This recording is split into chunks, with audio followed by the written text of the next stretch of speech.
my welcome to everyone who's joining us today for this lecture. I believe this is, if I'm not mistaken, this is our first lecture, public lecture of the year of 2025. Jack Halberstam is, I'm very pleased to say we're welcoming him back after a wonderful seminar that he did in Malta this last October, and I think that we heard we heard a little something of what is to come today, because we heard about Anarchitecture in that seminar. But this will, I'm certain, be a special packaging and development. So Jack Halberstam is professor of gender studies and English at Columbia University.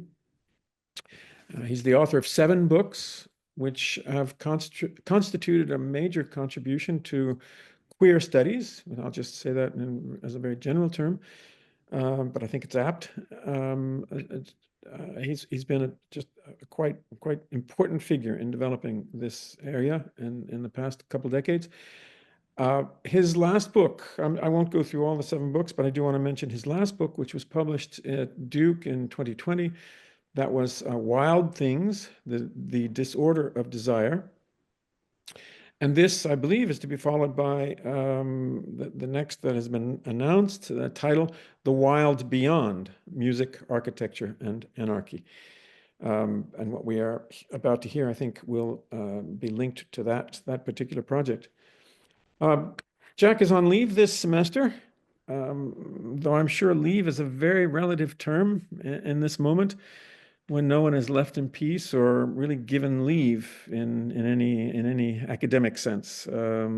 So I'm especially grateful that he's willing to join us today and share his work, given all the pressures of the moment.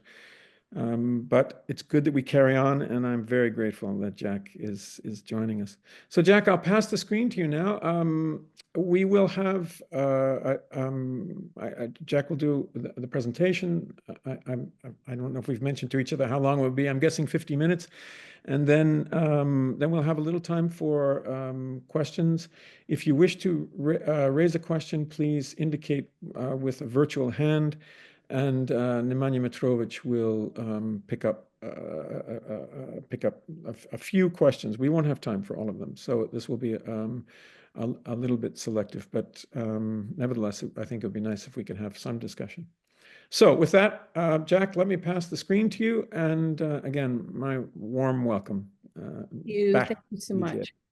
Thank you, Chris. Thank you, Nemanja. And hi to everybody. I can see Shireen there. Hi, nice to see you. Hello again to anyone who was in the seminar this summer, and nice to meet you to anyone who wasn't. The book that I'm working on, Chris doesn't have the right title because it's wrong. Oh. It's okay, it's wrong in my bio, but this is the actual title. It's either Unworlding Anarchitecture After Everything, or it'll just be Anarchitecture After Everything. But we'll talk about both terminologies today. Just finished this book. It's going to be published by MIT Press in their architecture department in 2026. And it draws on the work of, by now, the very famous sort of renegade artist, Gordon Matta-Clark, who called what he did and what the people in the Anarchitecture group did, Anarchitecture. And obviously this term marries a concept of anarchy to the discipline of architecture. And even though there were many people in the Anarchitecture group, we mostly think about Anarchitecture in relationship to Gordon Matta-Clark, because his particular style of taking abandoned buildings and making cuts and splits within them seem to represent most clearly the project of Anarchitecture. And that's what I'll be talking about today, is not just his work, however, but what I've done in this book is try to lift a vocabulary, a grammar, and a syntax from Anarchitecture in order to argue for a process that I call unworlding. Okay, so those are the components of the project that we're going to look at today. And I'm going to give you some, highlights from the book, including an argument about fascism, which seems appropriate at this particular moment of danger. And we'll look at some work by Matta-Clark, and this happens in my book in every chapter, we take the vocabulary from Anarchitecture as it appears in these very now quite well-known works by Matta-Clark, and then trace them into recent queer and trans artwork. And what I've found is a massive archive of queer and trans Anarchitecture in the present. And what Anarchitecture does, particularly for the trans body, is loosen the trans body from its dependence upon a binary gender system and argue that rather than the trans body becoming part of that binary system, in the cuts and edits that are made to the trans body in the process of becoming trans, transness undoes, unbuilds, and unworlds the system of gender as a whole. Okay, so now maybe you can see then what the connection might be between cuts into the built environment, cuts into the trans body, and using the same language for each one. Okay, I'm going to go through my PowerPoint a little bit just to give you a sense of what's so exciting about the work of Matta-Clark, which has, let me just say from the outset, which has been written about in many, many different places and taken up for many different projects, but not very often addressed through the lens of queer and trans theory. And that's one of the main, claims made in my book, that when we use Anarchitecture in a queer and a trans context, we see a very different side to this project. So Matta-Clark wrote on these little note cards throughout his career, and they're all collected at the Canadian Centre for Architecture. And these are just some of the aphoristic statements that he makes that allow us to begin to build a theory of Anarchitecture. He says, what really excites me is the undoing. And so undoing becomes a key part of this Anarchitectural vocabulary in my book.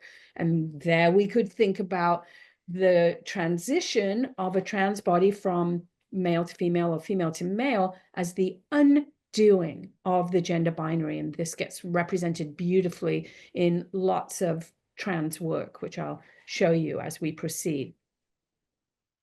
Another statement that's been very valuable in the Matta-Clark archive is nothing works or no thing works. And this is sometimes understood as a kind of nihilistic statement, and particularly given that Matta-Clark was working in the 1970s in New York City, when New York City was bankrupt, it can also be heard as a kind of statement about the crumbling city, that nothing works. But in fact, what Matta-Clark had in mind was something a little bit different, which is that there is work to the nothing.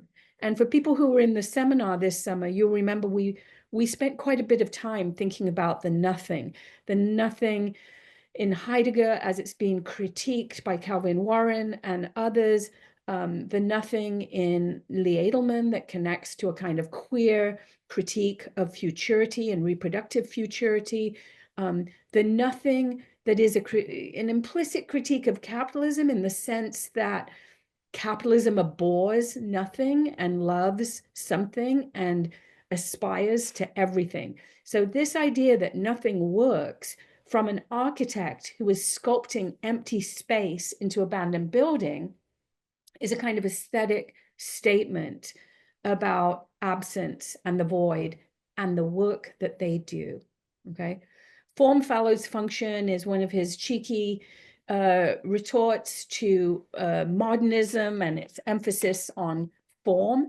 And then finally, Anarchitecture seeks to solve no problem is clearly a response to Le Corbusier, with whom Gordon Matta-Clark's father, Roberto Matta, had worked for a long time. And Roberto Matta had been very critical of Le Corbusier And Matta-Clark took up this critique and developed it in the 1970s as a response to the kind of architecture that worked with urban planning to try to resolve the problem of poverty.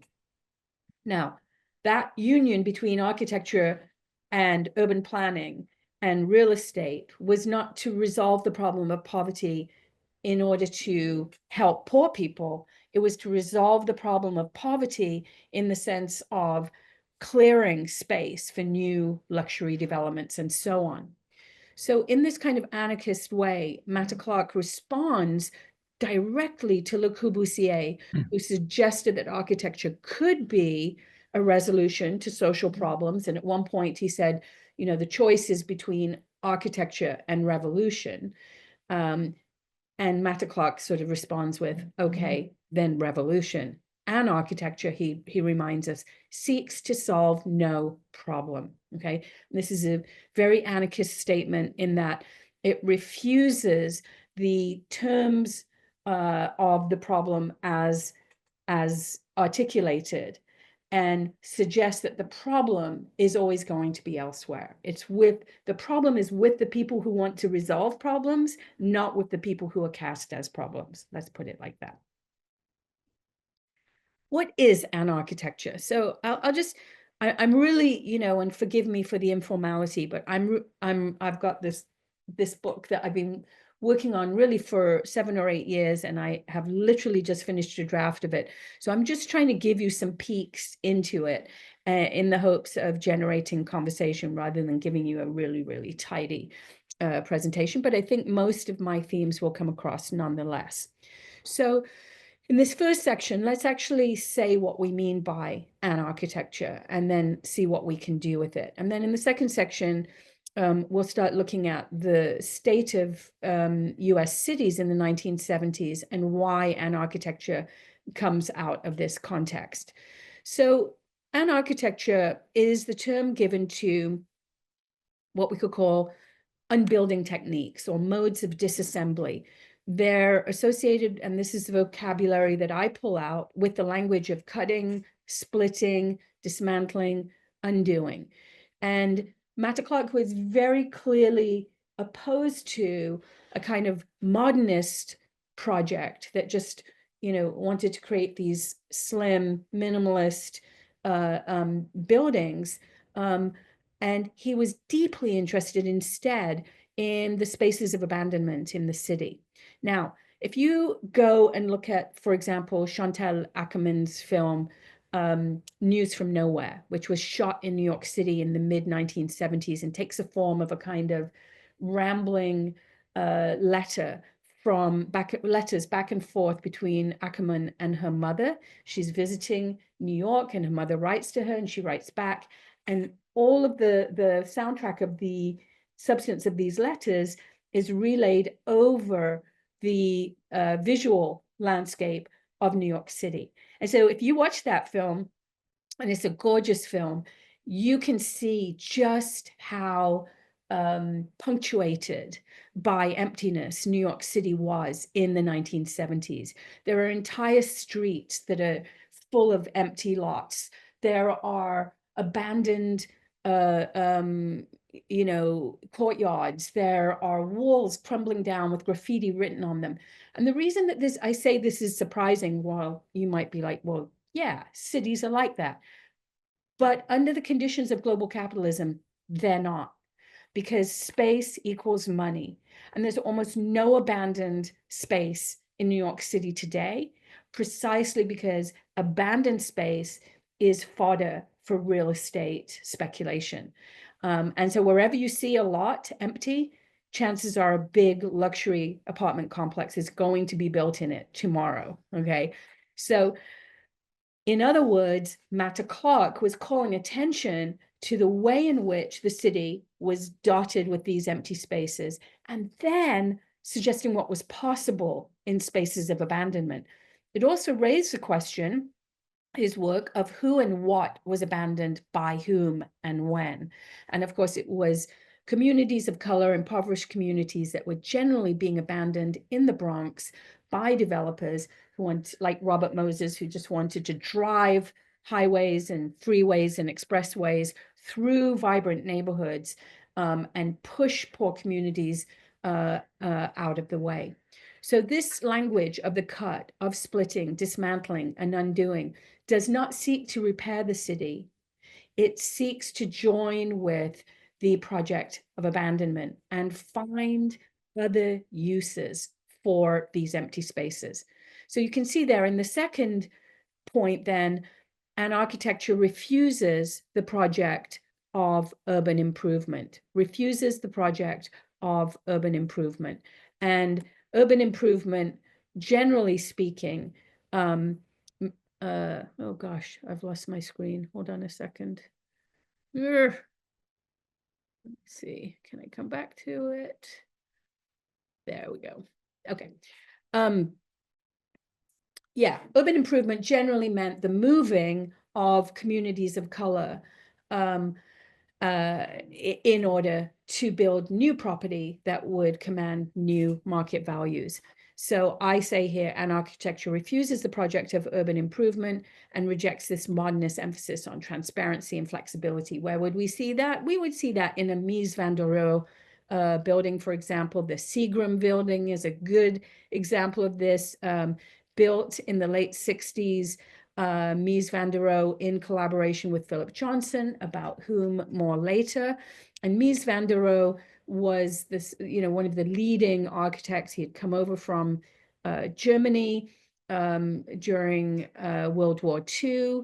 There's much debate about whether he left to escape the Nazis or whether there was a way in which Mies van der Rohe had benefited at first from the Nazi government. But at any rate, in Mies van der Rohe, we get this, this idea that less is more. And it's actually in Matta-Clark's carving into these abandoned space that we see that less is nothing at all. And you could even say that this idea that less is more is a bit of a fiction, because Mies van der Rohe's buildings with Philip Johnson were actually all about more is more. They are not at all about less is more. They are really about a kind of capitalist investment in more, and more. Matta-Clark says, while most architects seek to bring a building into existence, I rely upon existing buildings. I seek to complement and amplify the meaning of a specific space by metamorphic cutting or voiding that space. This puts me and the professional architect at opposite sides of the pole, so to speak. So Matta-Clark had gone to Cornell in the 1960s, studied architecture, and then come back to this, this really special moment in New York City when on the one hand, the city was falling down, but on the other hand, you could get a free education at City College, and artists could rent lofts for next to nothing and build spaces to both work and live in those lofts. And into this space, rather than repair or build, Matta-Clark suggested metamorphic cutting or voiding of space. And it's this concept that is so resonant still, the idea of introducing more space into abandoned space rather than indulging in repair. Here's just a few of the buildings that we'll then look at today. On the left is Philip Johnson's Glass House. And the last section of this talk is going to be preoccupied with Johnson, who in many ways is the antagonist in this story. So if Matta-Clark is seeking out abandoned spaces and carving more emptiness into them, there's another understanding of emptiness in Philip Johnson's work, as we see here in this glass house that was kind of taken from a blueprint for a house that Mies van der Rohe had made. And you can see that in the middle picture, which is his Farnsworth house, built for a very wealthy client in Chicago.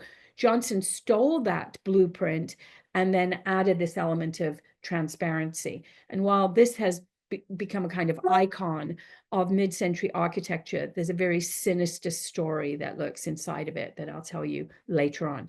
And then finally, against these sleek, seemingly horizontal, seemingly transparent houses, have a look at splitting there on the right. This is one of Matta-Clark's most important, most well-known works from 1974, where he took a house that had been bought by his gallerist, Holly Solomon, on land that she proposed to clear in order to build something new. And he put this split down the middle of it. And, you know, if you're not careful, when you split a house, it will just fall down. So he had to engineer it so that the house tipped back onto its foundation. And in that way, you get that V shape in the middle and it falls open. That's a Matta-Clark work. And if you say, well, what's the work?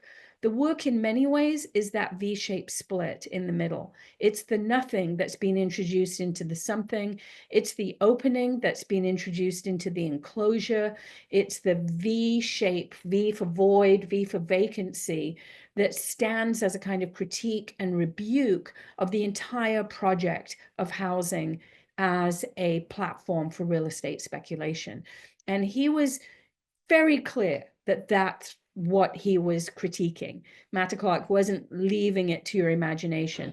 His critique was of real estate speculation, the clearing of populations of color, and the introduction of new building and new space from white middle class suburban populations who were at this time fleeing the city.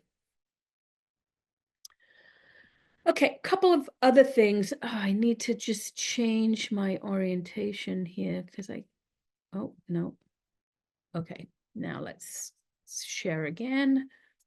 Here we go.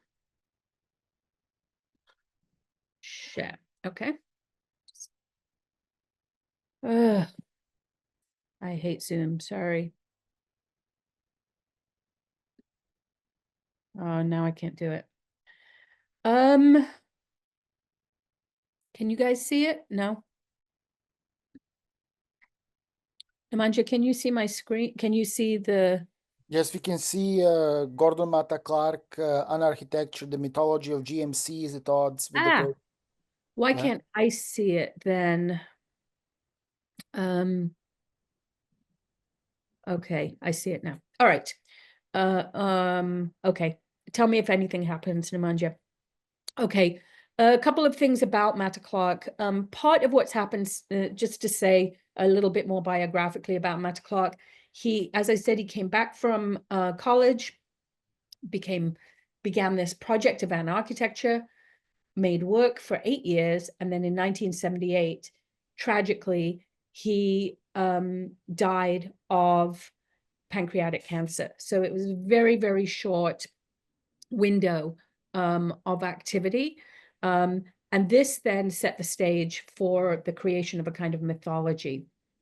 You know, I'm a bit uncomfortable with adding to that mythology, and don't want to just link Anarchitecture to the sort of charismatic presence of a male artist. I want to remember that the Anarchitecture project was a group project, but also against this mythology of the charismatic male artist, remember that Anarchitecture leaves very little behind. Anarchitecture, in fact, was carried out on buildings that were set to be demolished, and not a single work by Matta-Clark remains. Pieces of his works are in various museums and galleries, but the actual cuts that he made into the actual structures, none of that remains. We have films and we have photographs. And as I'm arguing, we have a language. Here's a better look at that splitting where you can really see that V that I'm saying is the actual work of the piece. And then here's a kind of one of these anarchistic, aphoristic statements by Matta-Clark. He says, Anarchitecture is a search for qualities beyond the rule. So the connecting of anarchy to architecture is not idle. It really is about a kind of anarchist sensibility and a desire to think about dwelling and homes and houses and structures and buildings differently. All right. What was New York City like at this time? And I'm not going to spend tons of time in this section on the demolition, but I have a whole chapter on demolition and thinking about the kinds of demolition projects that were set up by the likes of Robert Moses in the 1970s. Now, on the left, you can see the Pruitt-Igoe buildings. Pruitt-Igoe was a housing development that began in the 1950s, designed by a Japanese architect for low-income occupants. It was the same architect who designed the World Trade Center, and both the World Trade Center and Pruitt-Igoe eventually came down. There's really an interesting story there. But Pruitt-Igoe had good intentions behind it, which was to create quality housing for low-income occupants, but it was riven by racism and segregation. It was called Pruitt-Igoe because white people lived in one part and Black people lived in the other. And after segregation, the white people, rather than live with Black people, simply moved out. The buildings fell into disrepair. The city did not maintain them. And eventually, in 1974, they were demolished. The other images are of a similar style housing for low-income renters in the Bronx and in Harlem. And lots of ideas about low-income dwelling in the 1970s believed that liberation would come from building up, getting people off the street and up into the air. And that even appealed to the whimsical architect Buckminster Fuller, who had many fantasies of utopian projects, and the Black feminist June Jordan, who in the 1960s fantasized about this project called Skyrise for Harlem, in which they dreamed about these kind of weird cones that would be dropped onto existing building sites in Harlem and would deliver fresh air and vegetation and create a kind of green environment in buildings that were otherwise unforgiving and cold and impersonal. Now, the problem was this was not such a big difference from Pruitt-Igoe or any of the other projects that were, known for their verticality. And one scholar, Sharif Rhodes Pitt, has suggested that in recent years, Jordan and Fuller's collaboration has been resurrected and celebrated by scholars as a lost instance of Black feminist architecture. But both operate in architecture's heroic and thus truly utopic mode. And she sort of says this was a nice idea, but it was still part of that idiom of the moment in which people thought they could build their way out of social problems rather than addressing the social problems themselves. And so you'll remember, Anarchitecture seeks to solve no problem. Okay, so against this fantasy of resolving problems through building, I want to introduce another artist, an artist who was deeply fascinated with demolition sites. And this is Beverly Buchanan. Beverly Buchanan, and I sort of include her in the book as a, what should we call it, a fellow traveler to Gordon Matta-Clark. She was working in New York City in the 1970s at the exact same time that he was. And like Matta-Clark, she was interested in the crumbling edifices of New York City, in the sites of demolition, in the places where cities seem to be collapsing, falling apart. And like Matta-Clark, she did not seek to resolve those problems. She delved into the demolition site and found beauty there. Beverly Buchanan, and this is a kind of humorous self-portrait that she took of herself when she was working in Georgia, came up to New York City from North Carolina, and her goal was to be a public health expert, and she enrolled in a public health program at Columbia University. But as fortune had it, she took an art class with Norman Lewis, the great Black abstract painter, and was hooked on art and decided, I'm not going to continue with public health, and became a full-time artist. Now, later in life, And indeed today, Beverly Buchanan, who's having something of a revival in terms of the interest in her work, she began making these shacks. Some of them were life size and some of them were miniature. Many of them were brightly colored. All of them were commentaries on vernacular architecture and the kind of architectures that people built for themselves when no housing was provided, let's say in rural areas in the South. There were also comments on slave shacks, but they showed a deep interest in architecture and dwellings. That said, when she was living in New York City, Beverly Buchanan was deeply interested in ruined buildings and sites of abandonment. And she had this to say about some city walls that she was studying for the patterns of decay that she found upon them. She said, even on the most deteriorated, crumbling mass of brick and plaster, there runs a thread of beauty, thin ribbon-like paint strips on wide, blistering slabs of color. However, this beauty never seems to be continuous. It is cut off, often at odd angles, and doesn't begin again. One must look for other patterns in other walls. I really love Beverly Buchanan's writings about her own work. They're really original and suggestive and quite different from the ways that people were talking about their work at the time. So here she's trying to explain why we should look for beauty in ruination rather than seeing these ruined interiors and exteriors in New York City as simply blight, urban blight, as deterioration in need of a design resolution. She's teaching us in this passage to look for beauty in paint drips on wide blistering slabs of color. And she's really looking closely at walls that are in a full state of decay. What does that look like? Here's one of her paintings of a decaying wall. And you can see how she's captured the mottling of decay and mold, the impact of water on masonry. And she has many paintings like this that are absolutely stunning for the way in which they're able, to find the aesthetic in deterioration itself. Later in life, Buchanan became very well known for this project, which is called Marsh Ruins.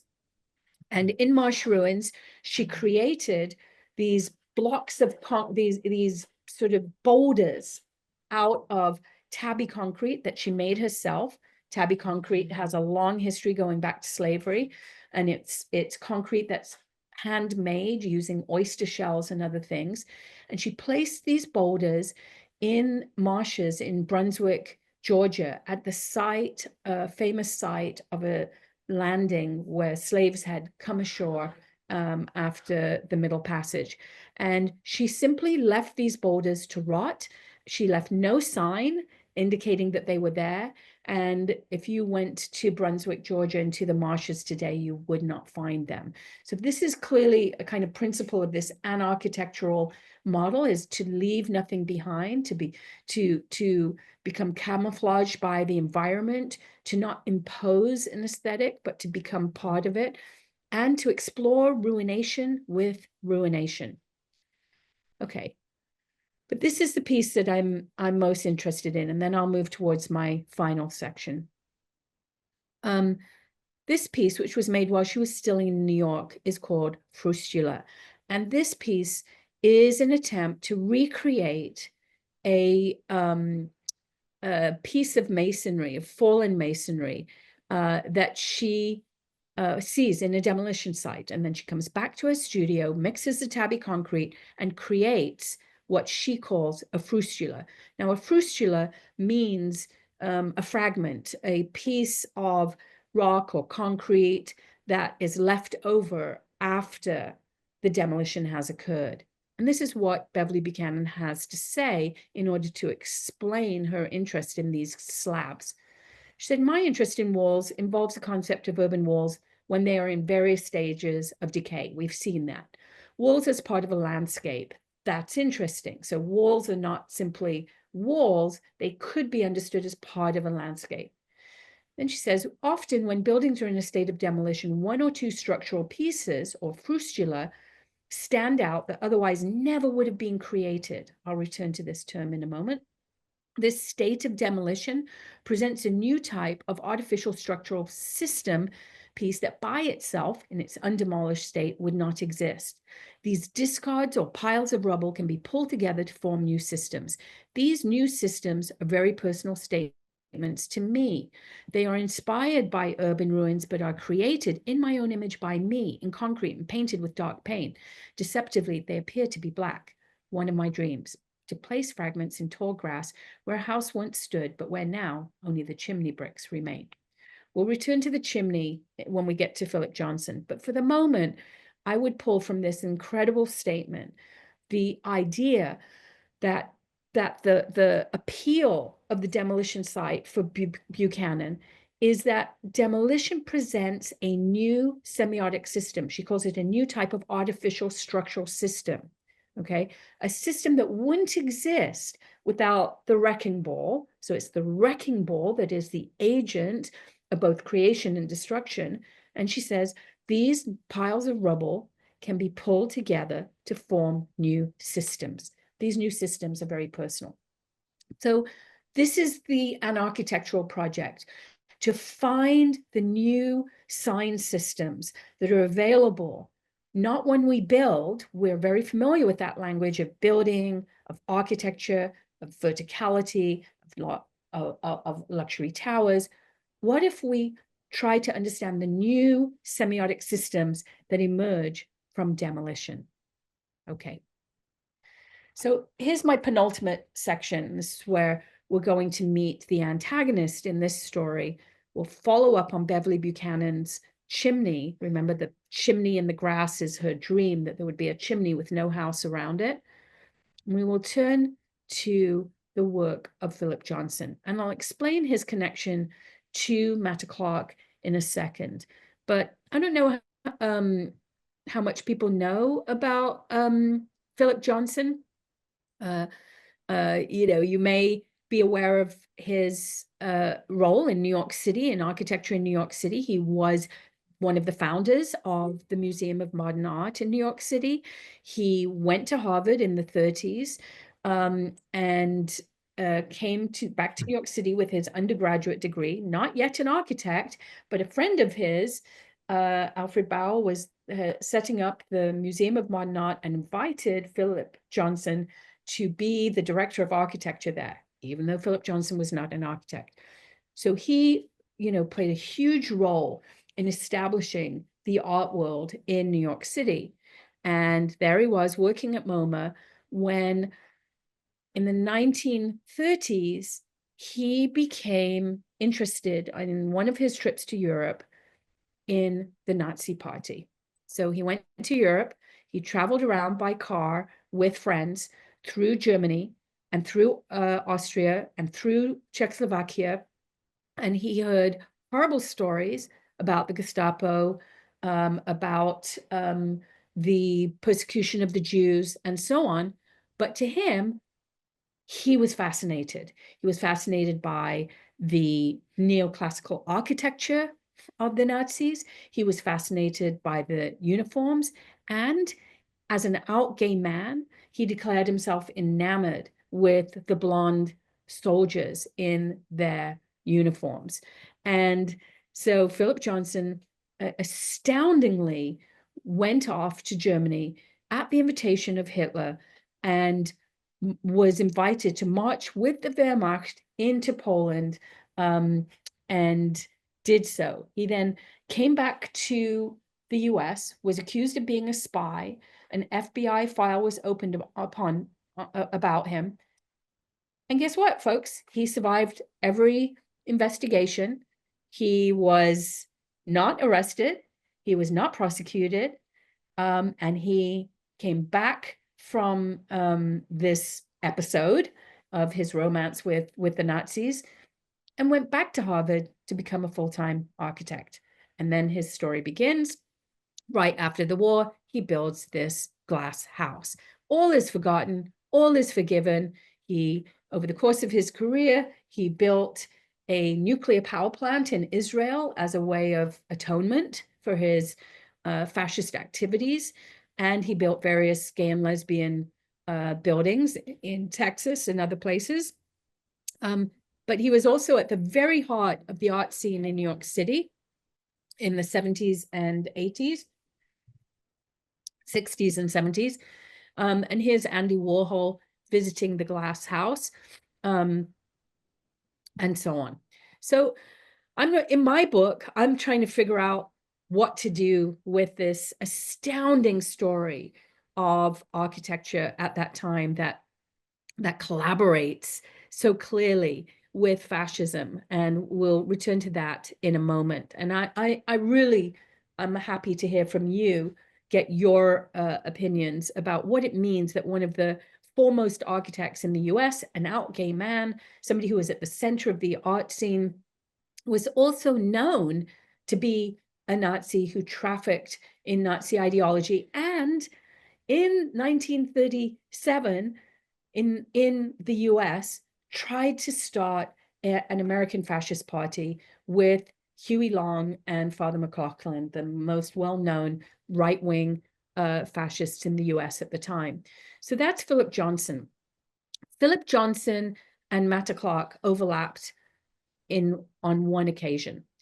In, I think it was 1975, Matta-Clark was invited by his old teacher, Peter Eisenman from Cornell, to participate in a project at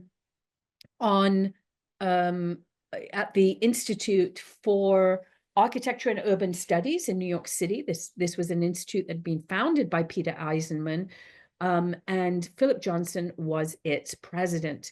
It was a very staged show. It was just called Idea as Model, and it was about architectural modeling. Well, Matta-Clark had been taking pictures of broken windows in the Bronx, and his project for the show was to just hang these photographs up in one of the galleries at the Institute and show these images of broken windows that no one cared to repair in New York City in the 1970s. Even as they were building luxury towers. But Matta-Clark had another idea. He also wanted to shoot the gallery's windows out in the room where he was showing his photographs. So he got permission to shoot one window out, but in the end, he shot all the windows of the Institute for Architecture and Urban Studies out with a BB gun, and was basically kicked out of the show by Eisenman, who called this a gross act of violence, compared it to Kristallnacht, and kicked Matta-Clark out of the show. Matta-Clark's widow, Jane Crawford, tells a story that the day after they had hung the photographs, and Matta-Clark, the day before the opening of the show, had gone, hung the photographs, shot out all the windows in the Institute. They came back the next day, and Eisenman hands Matta-Clark a pile of his photographs that they'd taken down, and every single window in the Institute had been repaired. And she makes a casual comment that overnight, Philip Johnson had managed to get a glazier in to repair every window. And I think that, that moment of contact where Matta-Clark is shooting the windows out and Philip Johnson is repairing them should tell us about the politics of disassembly versus the politics of repair. And the fact that it was Philip Johnson who's doing the repairing should turn repair into something of a sinister project. Now, there's more to this, and I can't get into it because I'm going to end with some examples of trans architecture in a moment. But let me just remind you of this glass house, because I want to tell you the story of this glass house and relate it back to the Beverly Buchanan if I can. So the glass house, built in New Canaan in Connecticut in the 1950s, right after the war, is just this like perfect box of modernist minimalism. But you can see in the middle, there's this kind of cylinder-like structure. That cylinder is a fireplace, and in the back, there's a little bathroom. It's quite an ingenious structure. But when asked about why he put this massive sturdy brick structure in the middle of this light glass house, Philip Johnson related it. He said, Philip Johnson talked about how beautiful the house looked when the fire was burning at night and the glass house was lit up. And in an article about Philip Johnson for the New Yorker, architectural historian describes it as follows, Nikhil Saville, and he gets this really from Mark Lamster's biography of Johnson. This is what Saville writes. He continued, Johnson, to make veiled, possibly unconscious references to his past in his architecture. Describing the inspirations that produced his glass house, he suggested rather disturbingly that the idea of an illuminated house at night came from a burnt wooden village I once saw where nothing was left but foundations and chimneys of brick. Lamster, the biographer, plausibly wonders whether he intentionally recreated the stirring spectacle that he had attested to, that was the burning of Jewish shtetls he had witnessed driving through Poland with the Wehrmacht. And in a letter to a friend from 1939, Johnson had written and said, as they drove through the Polish countryside with the Germans, he was stirred by the spectacle of these burning villages. So the idea is that in his own house, he recreates this fascist spectacle of the elimination of populations that are deemed to be disposable. A final thought on Johnson. Johnson in his senior years, he's still an architect. He's one of the most important and famous architects in New York City, with his new client, Donald Trump.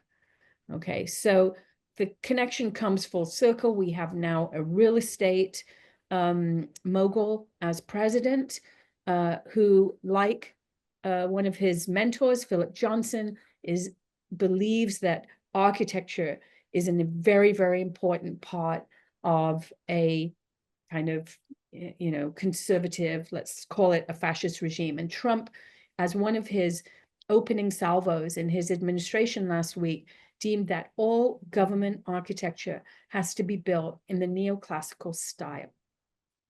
I'll leave that for you to contemplate.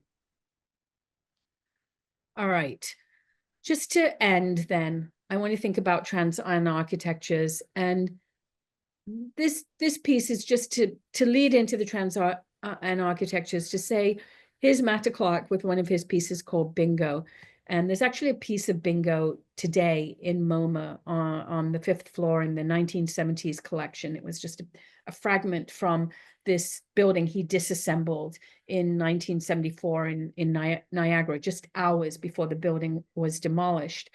And Matta-Clark would, I think, not have approved of this idea of taking pieces from his demolitions and putting them in the gallery. And at one point he was asked, well, what is your relationship to the gallery or the museum? He said, and he was asked, would you like to have a commission for the Hirshhorn Museum, for example? He said, I'm more interested in making the Hirshhorn a piece. I mean, if someone in the museum was truly interested in my work, they would let me cut open the building. The desire for exhibiting the leftover pieces hopefully will diminish as time goes by. This may be useful to people whose mentality is oriented towards possession. Amazing. The way people steal stones from the Acropolis. Even if they're good stones, they are not the Acropolis. So I want to say to MoMA, the MoMA that we've inherited from Philip Johnson, into this room where they displayed a piece of Bingo, even if it's a piece from Bingo, even if it's a nice piece, it's not Bingo. All right, 3 pieces to conclude with little notations then. Throughout my book, I counter the monumentalist architecture being built by Mies van der Rohe, Philip Johnson, and others via the language of an architecture. I counter it with a trans and architectural aesthetic that is developed in a whole group of contemporary trans artists. This is a piece by Kian Williams, who's a Black non-binary artist. He was in the Whitney Biennial this year and had a massive collapsed monument on the roof of the Whitney. This is a piece of theirs called An Accumulation of Things That Refuse to Be Discarded. As you can see, it's a hanging sculpture of bricks, all of which were taken from a residential building in West Harlem that was demolished by corporate developers.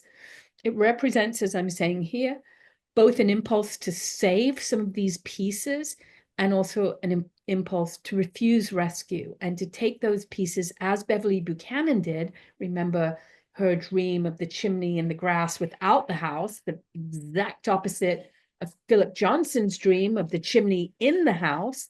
Here's the chimney in a kind of chimney-like assembly. The bricks are rearranged such that we can't tell if we're looking at a building, a person. We're certainly looking at a representation of the body as a flexible kind of material entity that is in suspension, temporary, weighted down by gravity, and so on. My second example is Jessie Darling. Jessie Darling is a transmask artist from the UK. And they make kind of what I call loopy architectures. This one is called Gravity's Road, after the first roller coaster ever invented, which was called Gravity's Road. And this is a roller coaster you could never ride on.